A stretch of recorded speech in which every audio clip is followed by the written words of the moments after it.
Hello, everyone, and welcome to our final chapter of Season 1 of ReZero Khantehnt. We did it. We finished it. We did it. But firstly, we have bonus episodes. Go watch them on our Subscribestar. Subscribestar.com/Khantehnt. $10. They're of quality. There must be at least 2 by the time you see this. I would think so, yeah. So there they are. Anyway, final episodes 22 through 25. We did it. Final end point of Season 1. Yeah. And this was the last thing that people had seen for, until, this season, year, right? Yeah. So that's 4 years of waiting that people did. God damn. Why the long wait? I think it's actually because the show is so successful. Because it tends to be...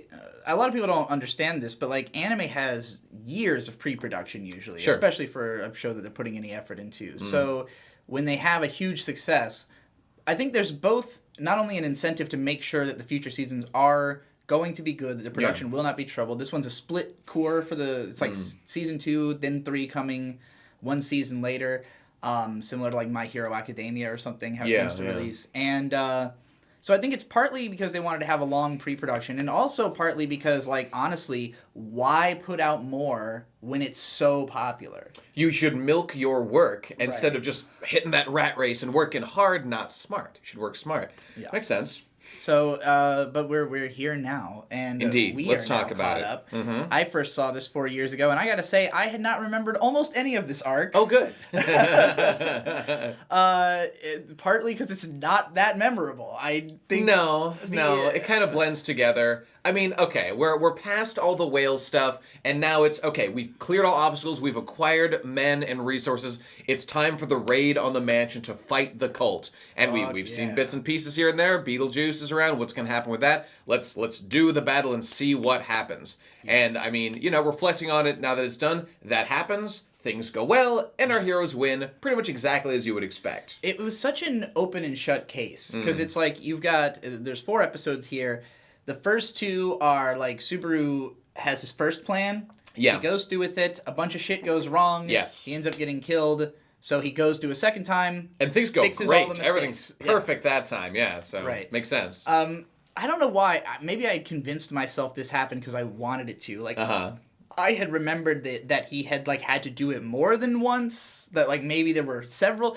No. I guess it's just something I've always been waiting for from this show. Is, when will there be a situation where, it's so complex that he has to go through and die a bunch of times to figure out what's going on? Mm-hmm. We have not had that. Instead, literally, it's he fucks up once, corrects for everything, nails it, Maybe because I think narratively that would, in a game, you can do that, it might be fun. But, in an anime, that'd be kind of, boring to depict. But you do it in a montage, I guess. And that's... Well, it's just I guess it's a question, in my mind, it's always okay, you have this many days before the thing happens. It's what all can you learn in that amount of time? And each time you reset, you learn more. Granted, you could say that he's been through this cycle before, because he has...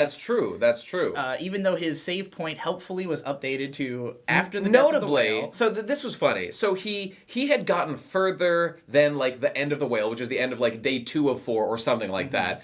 And then he had died at the end point, and that had reset him back, 4 days. Right. Now, after beating the whale, he dies again later and resets not 4 days back, but just conveniently, after defeating the whale. Which feels very narratively convenient. We don't want to animate the whale fight again. Yeah. We don't want to have to go over that. It's done. So I'm still being who's deciding the rules of exactly how this works? I don't understand it at all. I guess it's just whatever is convenient. And also, it gives a comfortable avenue, because I was raising this at one point. In the first plan, Subaru let a bunch of knights die due to unpreparedness. And I'm thinking, of course, now Subaru needs to die. And even if he doesn't, if he finds himself surviving and winning the battle, how morally can he not kill himself and go back to save those men just from knowing what's going to happen, which he definitely could do. Right. And I'm going to be wondering about that all the time. I think the moving of the save point without his knowledge gives him a little bit of a get-out-of-jail-free card. He doesn't have to worry about the moral complexity because he's not in control of that. So that's fine, I guess. So we start with him and all the boys that he's bringing with him to the mansions. They're all talking, sharing some apologies, some heart-to-hearts.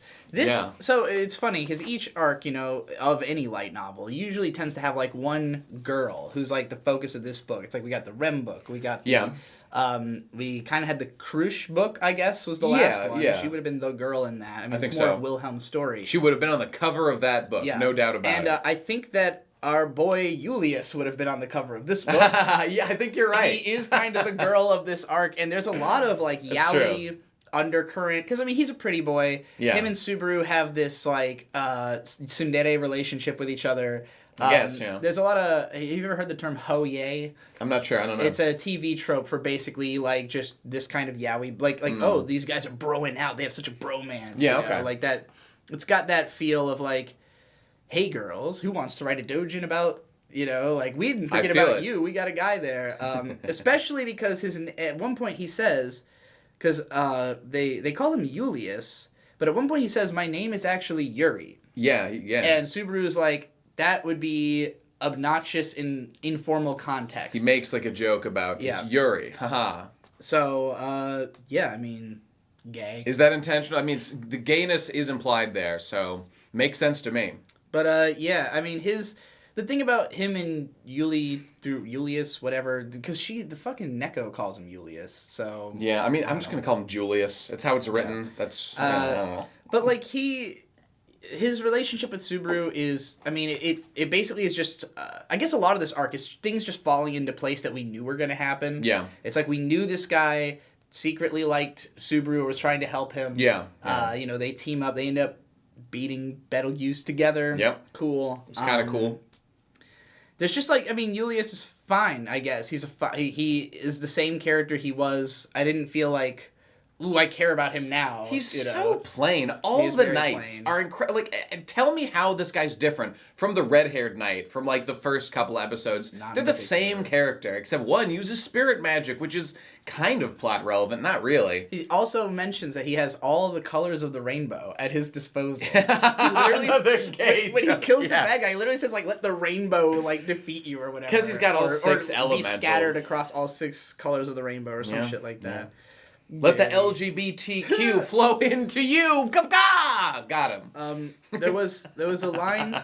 So basically, it's just like, I mean, most of these first 2 episodes is just like Subaru and all this gang like fighting off Betelgeuse and all his fingers. Yeah. Again, like a lot of the intrigue is just like all the powers, all the weird abilities characters have. We're learning that when the sloth guy dies, that power can get passed on to other people in some weird way. Yes. Whoa, that's unexpected. And there's sort of a mind sharing thing that Euless can do through spirit power, which I didn't even realize I had ripped off in my light novel, which also has spirit power communication abilities. The setup for that was so weird. Like it's used later on, and so I get why they need to set it up. They set it up as the setup was terrible. Is what weirdly. All right, at the start of like episode 23 or whatever, like Rand shows up, and she's done like a flower hypnosis spell over everybody, and then after like 1 minute of dialogue the next episode, they're like, "Whoa, we were hypnotized. Better stop that." They resolve that, and then have a conversation with Ron, and it's resolved, and it's there's some things are set up. Yeah. She's like, "Oh, you sent me a blank letter. That's like a letter of challenge." Yeah. You know? Which we still don't actually. We never got an explanation of why. Why was it blank? He talks about. Maybe we'll get that later. He says before, "I sent them a handwritten letter." Yeah. So did he literally not write in this stressed handwritten letter? What did that mean? I don't understand. Did he literally not write in it, and that's what was sent? I assumed that it was magically wiped by someone, but that's never brought up. It's not been explained. He said it was a mistake. They have people, like, when he comes through the next time, they have people go ahead and, like, forewarn them, this was a mistake. They cover why Don't worry about the blank letter. But we never did learn why there was a blank letter. That was weird.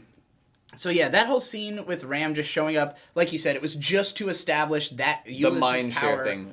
Which didn't even make sense. He does the mind share thing to connect everyone's magic gate, aka mind, so that they can all know how to break out of the hypnosis. I had gotten the impression that he was connecting Subaru to the rest of them, so Subaru could explain to them, like, burn the flower or whatever. Okay. That was my interpretation. It is confusing. I suppose. I mean, just tell them, like, it's fake. You have to, in your mind, acknowledge that it's fake. Right. And there's a Star Trek episode where this happens, where you have to not believe that the illusion is true, or else it'll kill you. And it's, I don't know, it's similar to that. I think that's how It works as well in Stephen King.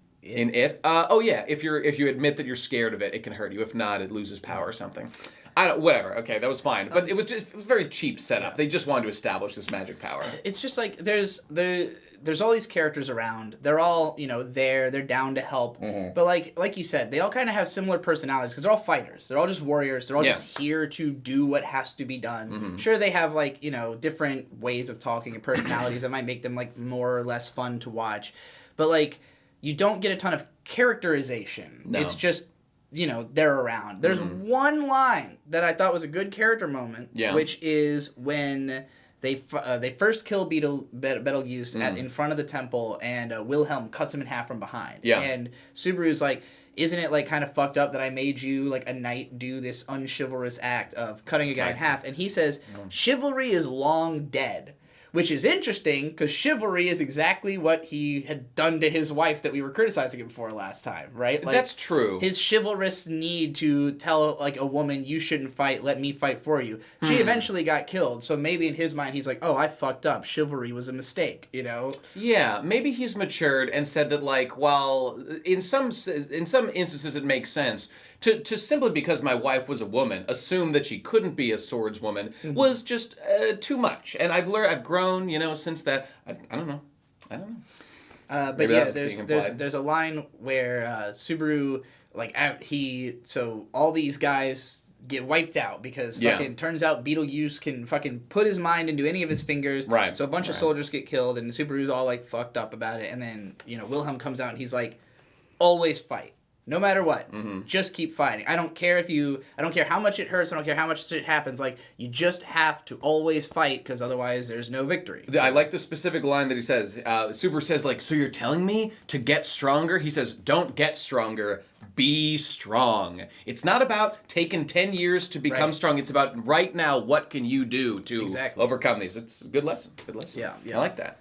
I wrote down that Subaru's real strength beyond his superpowers and all that is his ability to encourage people. He is very good at inspiring others, very good at I guess because he looks down on himself so much that to him everyone else is amazing. So it's always, he's just constantly telling people no, you're great, no, you do awesome stuff, and they're like, oh shit, well, cool, man, glad to be on your side, That's true. There's a lot of that,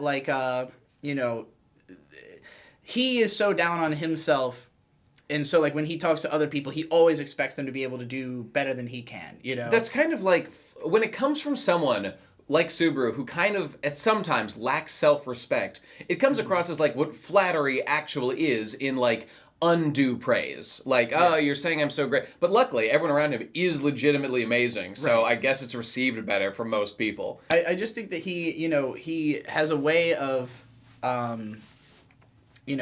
just because of the fact that he is so weak but keeps going. Yeah. It's everybody else is what's your excuse? That's kind of what she said in the big whale fight when he runs out ahead of all the troops, and she's like, if our weakest soldier is still willing to go out to fight, why wouldn't you be willing to as well? That's true. And so it's the inspiration he brings to people by being visibly, demonstrably way weaker than everybody else, but so determined that it's how could you not help this guy? Yeah. He's a good bannerman or bard type guy. Hey, something weird happens when the fingers all get killed and they think that they've beaten Beetlejuice and whatnot, and then Subaru can get possessed by Beetlejuice or whatever. That's got to be some... because they say that only one of the fingers could even be possessed, so clearly there's some witch shenanigans going on here. It's been constantly insisted by Betelgeuse that Subaru is pride. He is one of the 6 sins. That's why he's chosen by the witch, is what we would have to assume. Not much more to it than that. I was expecting a consequence of that to be, when he says immediately after resurrecting again, he says, hey guys, I think I can get possessed too. I could believe that they might believe him at this point because he's proved himself. Yeah. But I was expecting are you working with the witch, Subaru? Are you why? You're literally saying... Why can you be possessed as well? And no one really raised that question. At all. I thought that was just a logical question to ask, but... They cut to OP, so we wouldn't have to worry about it. Yeah, that's true.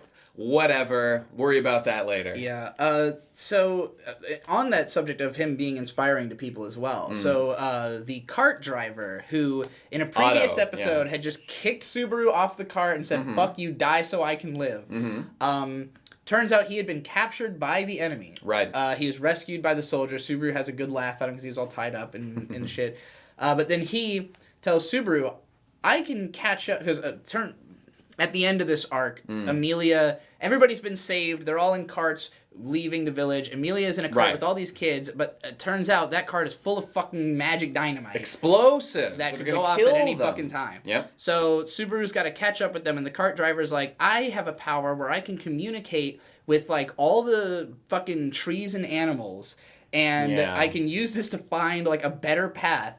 Again, a circuitous, strange power in this particular instance. But because of the fact that he normally doesn't use this power because he considers it too overwhelming. It's like, I can't listen to all these voices and stuff. But as he's with Subaru, and Subaru just keeps encouraging him to go, and he's like doing insane like the sequence of the car that was great, going down cliffs and like literally down vertical, crossing a bridge as it breaks underneath him. That was all cool. And we said, go on. They were having a conversation about the plot while something was happening, and they were continuing and to move. And we were just saying, why can't this always be what happens in the show? Things are actively happening while they talk about, like, the backstory of my particular power I'm using right now. That was way better. Just do that kind of stuff. But there's a line where he says, like, I had no idea I was capable of this. Right. So, like, again, it's like people who are forced to push themselves because of Subaru's encouragement. Because he's pushing himself so much, he knows you can push yourself too, you know? Yeah, that makes sense. So all the rest of the notes I have are just about, like, the last 15 minutes. So if you have any more notes There's not much to say. After the reset, after he dies because he gets possessed and he asks, like, the other knights, like, please kill me because I need to die or whatever. Maybe there could have been a way out of that, but nonetheless, he's just like, fuck it, I'll die, and we'll get to heal everybody and save everybody.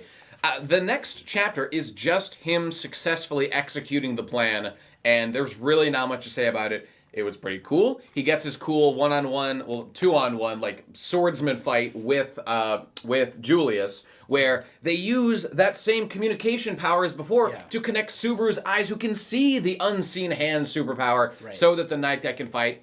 Yeah, this is kind of cool. It was all right.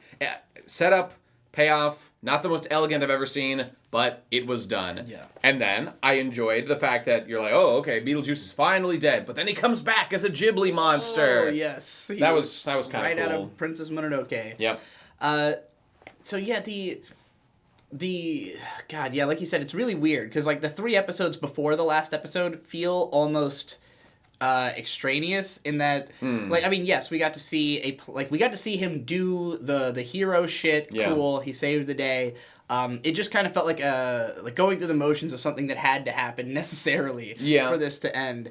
It wasn't until after they had beaten Betelgeuse and he comes back as a monster and he's talking to Subaru as he's chasing him that I started to write down some notes, such as that I think Betelgeuse represents all the things that Subaru, like, all the bad things about Subaru's character up until this point, taken to the extreme. Because what he cries out to the witch is, like, how could you do this to me after all I've done for you? As he had said to Emilia in the past. Right. Yeah. So it's like he has this, he's obsessed with the witch, and he thinks love is everything, as he continually shouts. He's like, love is the only thing that matters. My love for the witch is what compels all of my actions. But the witch ultimately tells him, like, you're not the one. You are not, like, I will never love you the way you love me.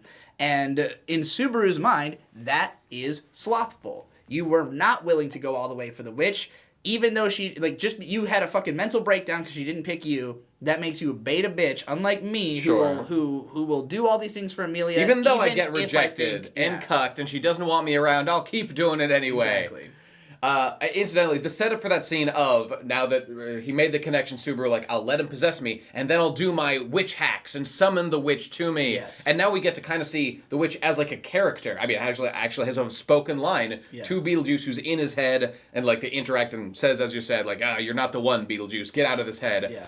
And I like that they were like, there was no way he could have known that would necessarily work. Yeah. And Subaru says, sometimes they do this very right. He says, I was prepared to do that until you get kicked out because there was no way I could have known. Right. But the fact that you would give up after only one line shows how pathetic you are. That establishes, that like moves the plot along so we don't need to do this. That shows that they're thinking the same thing I am logically, and it's addressing his plan. It makes more sense that Beetlejuice comes back because he's obviously like tormented by that line. And it's like, no, fuck you, I will come back and I will kill your ass. But, you know, he just needed that moment to get his determination together, I guess. Yeah, so I like that part. That was cool. Yeah, so then we've got... So he tells Emilia, like, to go with the kids. And he's like... She's like, oh, well, it'll be a problem for them. And he's like, you just assume that people hate you. But, like... Have you actually asked, you know? And he's doing this all, by the way, like under he's got this official magic cloak that allows no one to recognize who you are. Yeah. Even though there's the little kid did recognize him, but Emilia did not. So I don't know what the fuck that was about exactly. Well, I think he had already come to the kids beforehand, because he told them all they were going to be riding with Emilia. What are the mechanics of this cloak exactly? We need a whole side arc describing exactly how the enchantment works. If you tell people who you are, I don't know. Okay, whatever. I just thought it was weird that we needed to establish a specific magic cloak that prevents people from recognizing you.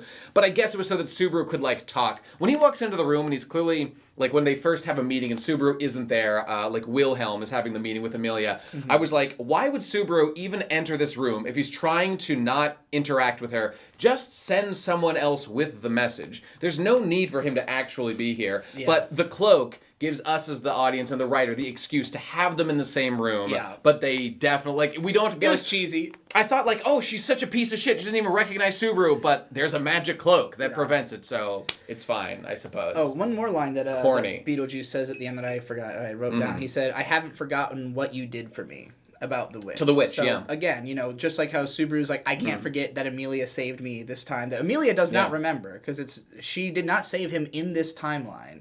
You're right. That's true. Why she says, like, I don't remember ever saving you. You're always saving me. And from his perspective, she saved him multiple times. Oh, you know, I hadn't thought of that. That's true. And it was established, like, early on because we see that flower that she got from, like, the orphan kid or the kid who lost her mom. Right. Emilia would have done it every time. So she's a constant in that way. So Beetlejuice, I mean, who knows what the witch did for him? Maybe it was just that she ever, like, gave him any attention at all. Yeah. But, you know, that's why he's obsessed with her. So then at the end, we get our big romantic scene where Subaru makes up for all the dumb shit he said half a season ago and is like, Emilia, I was wrong. I was just like, you know...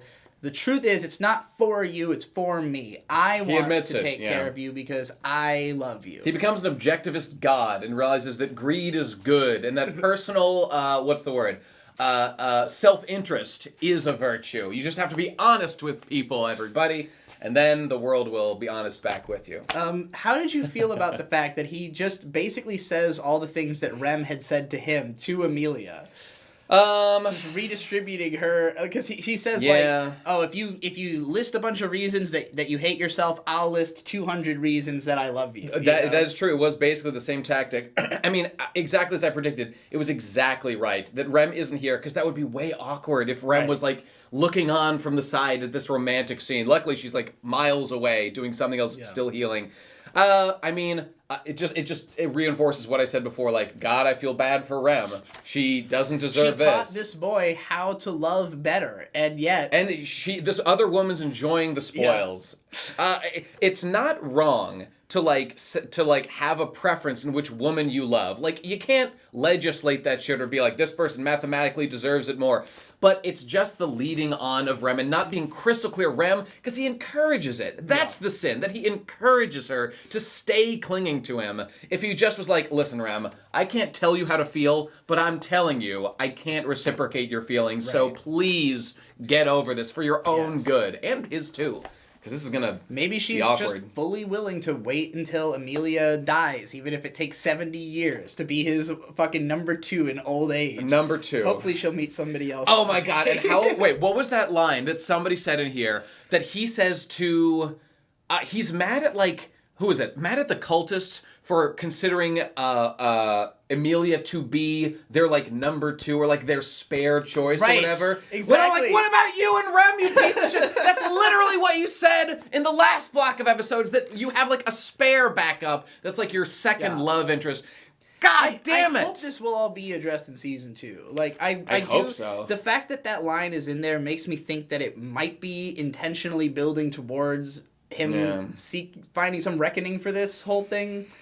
It has to be addressed at some point. Yeah. Please, God. The last thing I had written down was, you can never have too much happiness, so if it's overflowing, share it with others. It's something he says to Emilia. That, like, you know, I think this is an interesting line in general, though not necessarily from this show, because I don't know where he got that from. You know, like, it seems a bit out of nowhere. Yeah, but like, I guess he's trying to tell her, like, you know, hey, you might think that because maybe you've done this or that bad thing, or that people don't like you, that you shouldn't be happy. But it's like, you should be happy, and not only that, but if it seems like you're too happy, just make other people happy. Like, people who are happy are in a better position to help other people. Yeah, you know? yeah, for sure. So, I like that that's kind of it. And, you know, Subaru himself, he was not able to help anybody when he hated himself. As soon as he has the backing of people having confidence in him, he's able to fucking do all this shit. So he recognizes that it was his bad attitude and his outlook on life that was holding him back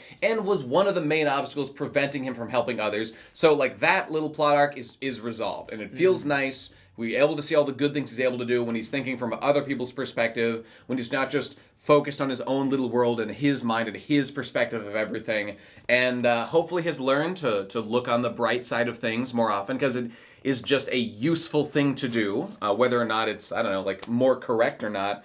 And then also he finally, you know, as he finally reunites with Emilia briefly, says, I love you. He's over this. He's just going to be clear about how he feels, at least with her. And she reciprocates, and she's thrilled to have someone love her legitimately, because finally, I mean, this should have happened episodes ago, and it's that anime frustration thing. Like, now he fully articulates the thought he started back at their TIFF episodes ago, and he's like, I love you because, like, or I can't treat you differently because I love you. That's what he, like, couldn't say before for no reason. He should have just said it then, and, like, all of this would have been avoided, but he did it. He grew as a person. He's able to be clear about that. And Emilia being happy about it does feel good, because we understand that she feels unloved by the world. She feels hated and treated badly as like a half-elf who looks like the witch or whatever. Though, honestly, as I was saying before, there is some reason for people to be racist against her, because she is legitimately like a witch possession candidate, it said. Yeah. So she might actually like bring ruin to the world. Not to mention, if she dies, Puck will also apocalypse the world. Right. So that's 2 doomsday things attached to her. So I'd be a little racist against her too if I was in her shoes. Fair. Yeah, well, this season, rewatching it, you know, I would not say I disliked it. Mm-hmm. Did I like it? I liked parts of it. Yeah. I like elements. I don't know if I could really say I like the characters, but I think Subaru is a well-considered character. Mm-hmm. Like, I won't even say well-written, but, like, obviously the author has something he wants to say with this character. And he's going, you know, he's saying it effectively. You can understand the message. So, like, going forward, I want to say that, like, it feels like the show should only get better because we've done so much establishing work at this point. You were saying that supposedly the first, like, 15 episodes are considered just the prologue by the author? I heard someone reported in one of the episodes that the author said that the first 15 or 16 episodes or whatever, until, like, his head gets cut off and the beast in the distance, is considered the prologue. And then, like, the real story starts after that. Which, I mean, from that point forward, we finally have, like, the best thing about all the episodes from that point forward is having way more characters. Yeah. The show is definitely way better off having all these extra colorful people and, like, world building and more stakes in what's going on for more people, so that we understand that, like, you know, even if he does make it through a successful loop, maybe it won't go perfectly for everybody, you know? And that's what I want to see explored more in future seasons, is, like, he had almost too much big damn hero here at the end of the season. Yeah. I want to see what kind of new, like, he's gotten, as far as we know, he's gotten over the basic, like, self-hatred and feeling of inability to do anything that was holding him down before. Yeah. Maybe he'll deal with some of those feelings again in the future, but it seems like we've moved on from that basic thing. Mm-hmm. What is he going to face next, you know? That's my concern. Because, like, a lot of these stories, the author leads in with the story that they most want to tell. And this is like a story that, you know, goes for a long time. This is already basically a complete story if you wanted to end it right here, theoretically, if you tweak some stuff.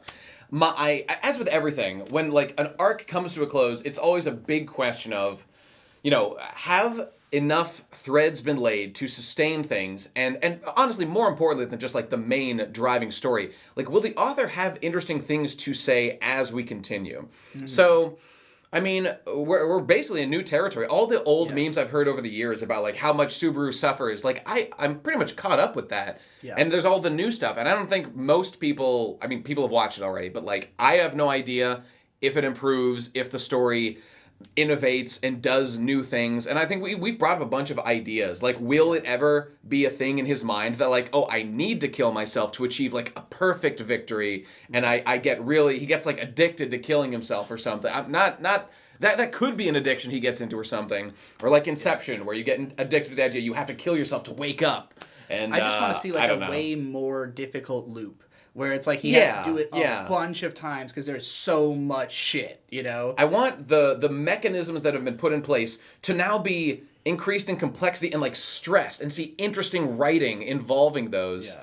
And I think he could do it. And things like, because with this scenario, it was like he went in with a crew, they fucked up, he went in with the same crew, they did it right this time. Yeah. I want to see him have to, like, use different arrangements of people, learn different things about different people, or maybe, like, have one run where, like, things, you know, kind of go well, and it turns out good for this person, but, like, if I reset, it's not going to be good for them, but it will be good for this person, like, those kind of decisions, you know, like, where there's, like, more of a moral quandary about going back. Like, I had thought for sure, or I feel like there must at some point be a time where, like, someone important will die, and he will not be able to go back to prevent it. Like, his save point will be written over that death, and he won't be able to do anything about it. Like, or, you know, whether that happens or not, or, like, if he tried to maybe find a way to stretch the mechanics so he could go back and help them, you know, do more research into his powers or something like that. That'd be cool. But something like in Steins Gate, when what's Ocarina or whatever, he realizes that, like, oh, I can't save Tutaru girl, and, like, everything he tries, none of it works. But, like, I have to find a way, and then he has to really flex the mechanics of the system, and, like, that's the kind of story that I think would be very interesting to tell. And we haven't really done that yet. We've really only dabbled in the mechanics. Yeah. And again, I think because this show is leaning into something that is important, but it's the emotional aspect of the trauma of resetting and seeing people die.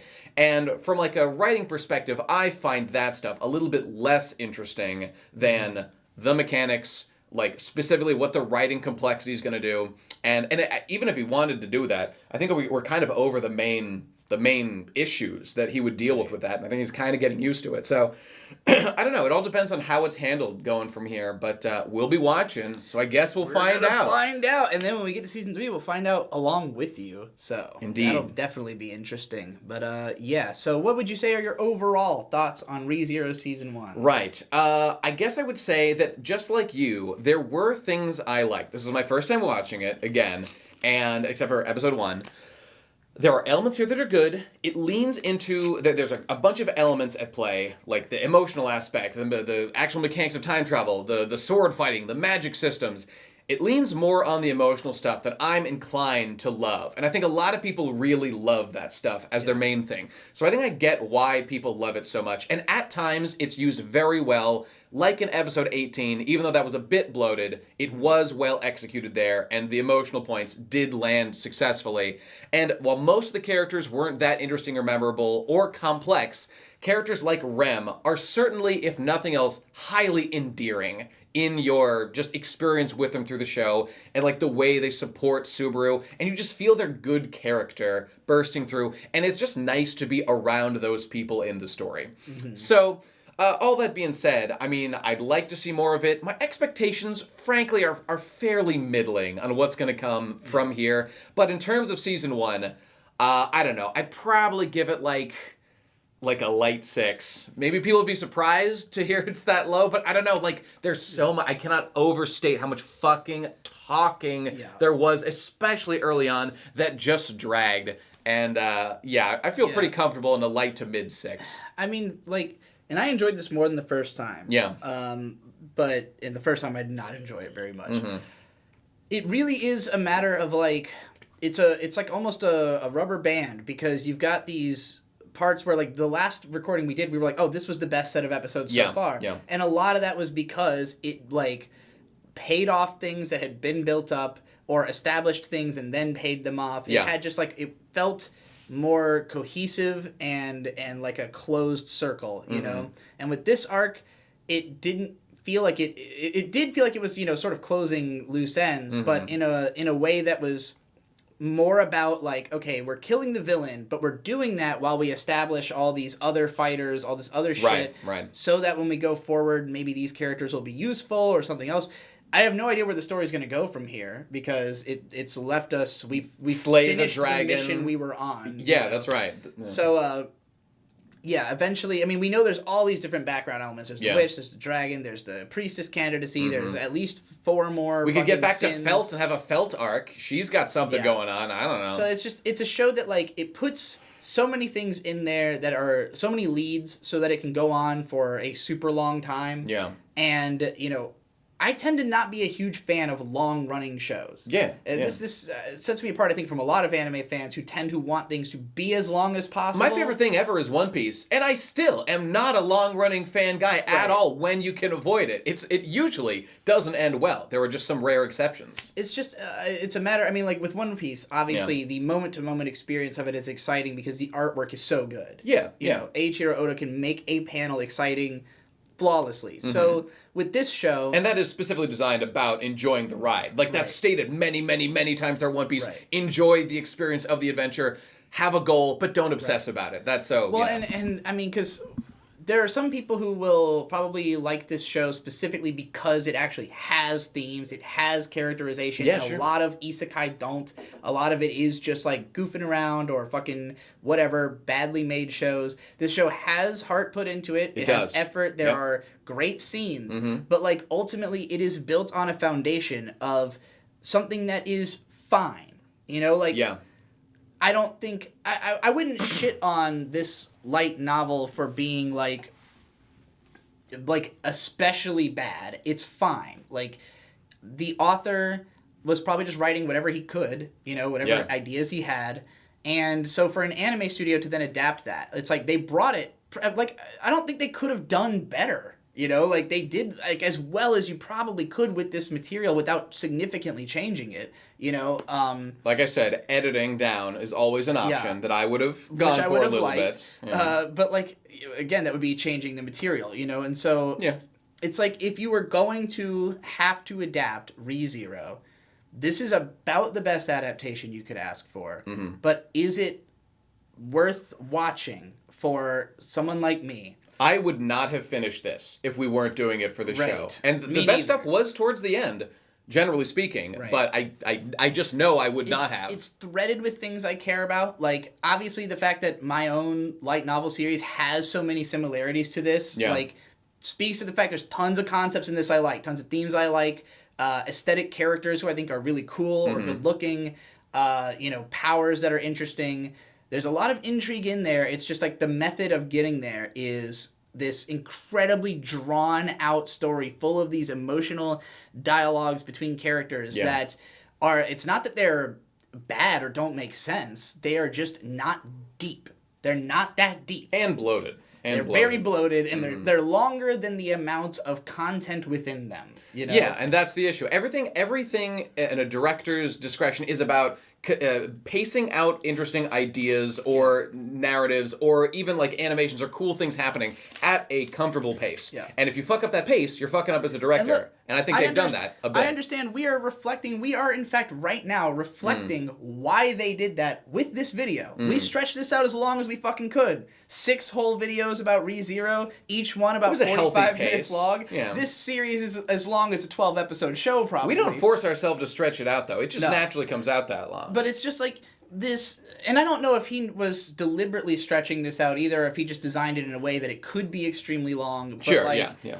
I mean, for me, I made this video once called Compress, Decompress, where I talked about how you can basically always make an idea smaller or bigger. Sure. You can always hone it down until it's just a sentence, or you could always expand on it until it's one piece, you know? But, like, the question is, like, how far can you stretch it before it becomes too diluted? You know? Of course. It's like you don't want to consume just raw sugar, but if you put sugar and a bunch of other stuff and dilute it in this, it eventually becomes tasteful, but if you put too much water in this, it will lose its flavor. And I think that ReZero has too much water. That's my problem. It is watered down for a younger audience to understand it more easily. And it's watered down versus the ideal, potential idea of what ReZero could be. I do think it's better than average. It's got heart at times. Unlike many anime, people cared about this who were making it, and I appreciate that. And even just the ideas that are there are a little bit better than average, but not by much. I feel, for me, this show, it oscillates between times where I was, like, excited enough to be like, ooh, this show's like a 7 out of 10. Like, my opinion is really improved because of this and this moment. And then you'll go through another arc where you're like, actually, this arc is like a 5 or a 4. I don't really care. I'm not that engaged. So, like, ultimately, I would also have to give it a 6, I think, but like a high 6 to a light 7. I felt more excited at the prospect of watching more than I expected to. Like, I expected it to be like, we're going to have to suffer through ReZero to make content, and then we're going to get to season 2 and we're just going to rag on it or something. I don't feel like that. I don't feel that way. I feel like season 2, like, at this point, I feel like, wow, I actually think there is potential for the show to get better, to even possibly be good. Can I call it good? I would say it's above average, like you did. Yeah. On its best times, I could call it good, but it's not always like that. So, that's it. All right, well, Season 1, done. Make sure you support us on Subscribestar to get our bonus episodes, and stick around because we're going to jump straight into Season 2 because we got to get it done before fucking Season 3. Indeed. So we'll be seeing you soon, everybody, on more Content. See you soon. Bye.